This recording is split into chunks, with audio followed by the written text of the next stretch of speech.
Tonight to the inauguration of President Donald Trump, celebrated today in Tyler with a watch party hosted by the Smith County Republican Party. KLTV7's Lauren Tier was there. These Smith County Republicans spent the morning watching and cheering as President Donald Trump took the presidential oath for the second time. The future is bright. Smith County Republican Party Chairman David Stein says he has confidence in Trump's ability to follow through on his promises. We had success when he was president before, and it shows you what a leader can do.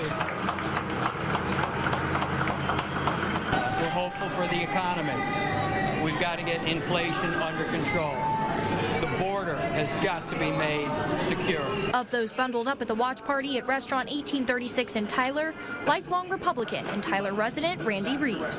I was encouraged by his speech today. I'm encouraged that he is going to fight for us on the tariff end of it to get to free trade.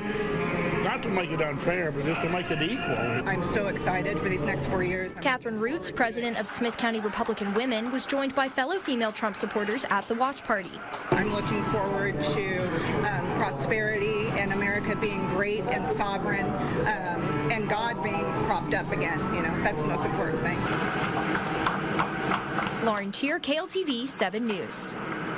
And a bit of breaking news here tonight. The Senate has just confirmed Marco Rubio as the new Secretary of State. That gives President Trump his first member of the cabinet.